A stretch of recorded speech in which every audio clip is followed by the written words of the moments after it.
Good evening, Internet. This is Michael Tracy with TYT. Wanted to make a video tonight. I know many of you are probably transfixed by the Oscars at the moment, but for those of us who don't set aside several hours to view that affair, I thought maybe you want to hear a slight continuation as to my thoughts as about what's going on with the town hall meetings that members of Congress are holding of late. So I linked in the description box here of this video to a Medium post that I published on Friday on the TYT Medium account. You can subscribe to the TYT Medium account, and if you want, you can also subscribe to my Medium account through which I post to the TYT Medium.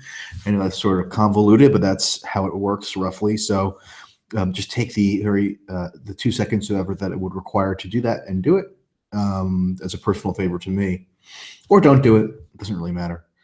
But in that item, I go back and document what the political climate was like in 2009 when Democratic members of Congress were claiming that their town halls held with constituents in their respective districts were being disrupted by sinister outside forces. And that was supposed to give them license to cancel those meetings as not being fruitful exchanges any longer because they were being dominated by these outside forces. So one very telling example, and I'm sure I could fish out many more, but one example I did find is a Democratic congressman from Washington at the time, Baird, said that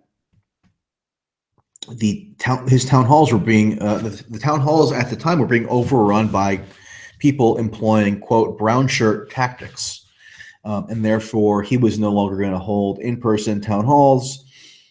What he was going to do instead was hold these telephone town halls, which, as I mentioned in a previous video, basically give congressmen total discretion over who they interact with in their so-called telephone meeting. They can screen callers. They can do all sorts of other vetting schemes to make it a lot more rehearsed and tightly controlled than a free-flowing in-person town hall would allow for. So my contention now is that, Brian Baird, this Democratic congressman's excuse in 2009 was not valid. People showing up to those town halls in 2009 tended to be conservatives and Republicans and people of that ilk who were incensed by Obama and by the legislative agenda that Obama was pushing, namely the Affordable Care Act, and wanted to go and voice their discontent to their elected representatives, and that was firmly within their prerogative to do.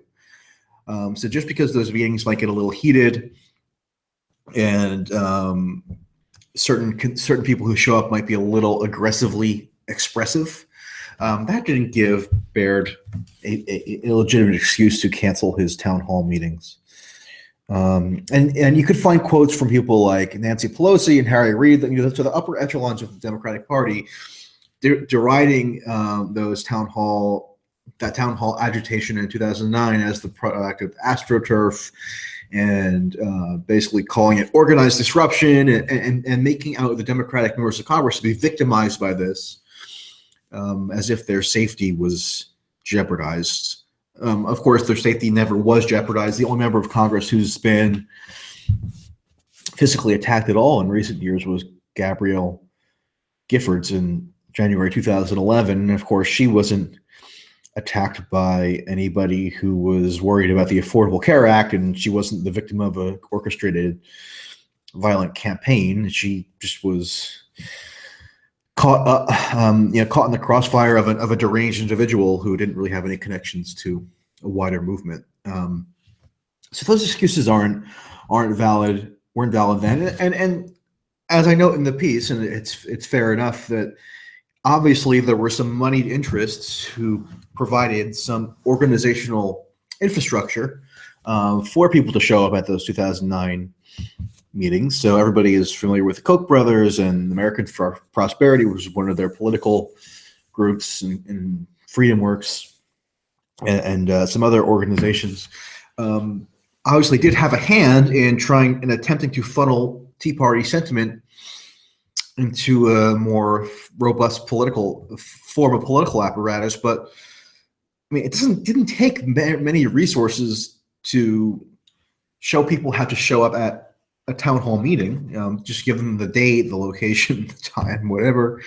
A lot of people can organize themselves to show up at those things. So they didn't need the Kochs to figure out how to go to town hall meetings. A lot of that information is just available now very easily just by going onto Facebook or Google or through email. And it's the same issue now, except the partisan dynamic is reversed. So it's now special snowflake Republican congressmen claiming that they're being victimized by hostile people showing up at their town hall events. They tried to delegitimize those people showing up by claiming that they've been paid. They're paid protesters. They're astroturf. The outrage is, quote, manufactured, so on and so forth. It's really remarkable how similar the excuses today were to those in 2009. And again, this is not to say that nobody should look into whether there are money interests that might be helping to facilitate some of this, whether it was today or in 2009. But even if true, so let's grant that George Soros surreptitiously funded some entity to bring people to various town hall meetings. I've reported on several of them at this point, and I've seen no evidence of that. But let's just grant that it's true for the sake of argument. That wouldn't be a valid excuse to cease to hold town hall meetings. So a congressman couldn't invoke that fact and say, this is why I'm no longer going to be holding in-person town hall meetings. Even if somebody was paid, theoretically, they would still, have every right to go to a public event, which is what a town hall meeting is, and voice whatever concerns that they have on their agenda. So it's just not, it's not a valid excuse. I think what the core of what's happening now is when a party or is in opposition for the first time after years of being in power, they're going to get an infusion of oppositional energy. So that's what the conservatives and Republicans got in 2009 when Obama was in office, because when you're in opposition, you don't have to worry about formulating a coherent governing agenda. You don't have to worry about cobbling together a coalition that can be fraught with internal contradictions. All you have to do is just kind of emote and express opposition. So it's a lot easier than being in power in general. So that's what Republicans did in 2009. And I think that's part of what's going on within parts of the left and the liberal left movement right now.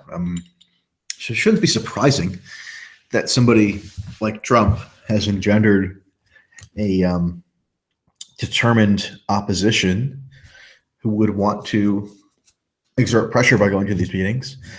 And the fact of them having the backing of whatever group might exist now doesn't undermine their legitimacy in any meaningful way, or at the very least doesn't justify the cancellation of these meetings by congressmen who I guess need safe spaces now, which is pretty ironic.